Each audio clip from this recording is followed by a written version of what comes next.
Hi friends, ನಾನು ಈಗ ನಮ್ಮ ಅಕ್ಕವ್ರ ಮನೆ ಹತ್ರ ಹೋಗ್ತಿದ್ದೀನಿ. ಅವಳು ಇವತ್ತು ಬಾತು ಮತ್ತು ವಡೆ ಪಾಯಸ ಮಾಡಿದ್ದಾಳಂತೆ ನನ್ನ ಮಗಳಿಗೋಸ್ಕರ. ಅದಕ್ಕೆ ಅದನ್ನು ತಗೊಬರಕ್ಕೆ ಹೋಗ್ತಾಯಿದ್ದೀನಿ. ಆದರೆ ನಾನು ನಮ್ಮ ಅಕ್ಕ ಮಾತಾಡ್ತಾಯಿಲ್ಲ, ಮುನಿಸ್ಕೊಂಡಿದ್ದೀವಿ. ನಮ್ಮಮ್ಮ ಹೋಗವ್ರೆ. ನಾನು ಅರ್ಧ ದಾರಿಲಿ ನಿಂತ್ಕೊಂಡು ಫೋನ್ ಮಾಡ್ತೀನಿ ನನ್ನ ಮಗಳಿಗೆ. ನನ್ನ ಮಗಳು ಅವ್ರ ದೊಡ್ಡಮ್ಮನಿಗೆ ಫೋನ್ ಮಾಡಿ ಊಟ ಕೊಟ್ಟು ಕಳಿಸ್ತಾರೆ. ಮತ್ತು ನಾನು ನಿಮಗೆ ಏನಾಯಿತು ಅಂತ ತಿಳಿಸ್ತೀನಿ. ಬಾಯ್. ನಮ್ಮ ಅಕ್ಕವ್ರ ಮನೆ ದಾರಿನಲ್ಲಿ ನಿಂತಿದ್ದೀನಿ. ನಮ್ಮಮ್ಮ ಬರಬೇಕು, ಕಾಯ್ತಾಯಿದ್ದೀನಿ. ಫೋನ್ ಮಾಡಿದ್ದೆ ನನ್ನ ಮಗಳಿಗೆ ಬಂದಿದ್ದೀನಿ ಅಂತ ಹೇಳು ಅಂತ. ನೋಡಿ, ಅವಳು ನಮ್ಮ ಅಕ್ಕನ ಮಗಳು. ಏನೇ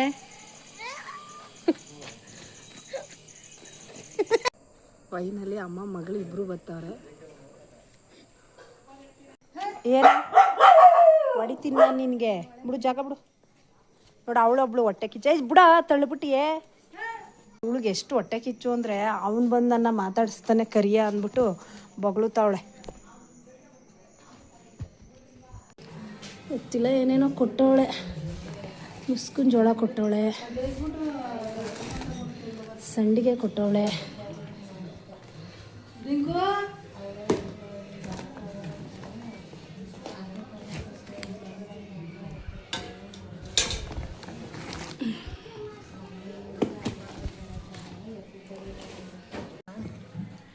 ಟೊಮೊಟೊ ಬಾತು, ತೊಗರಿಕಾಯಿ ಹಾಕಿ ಟೊಮೊಟೊ ಬಾತ್ ಮಾಡವ್ರೆ.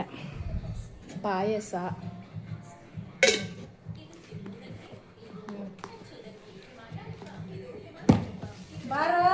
ಇದು ವಡೆ.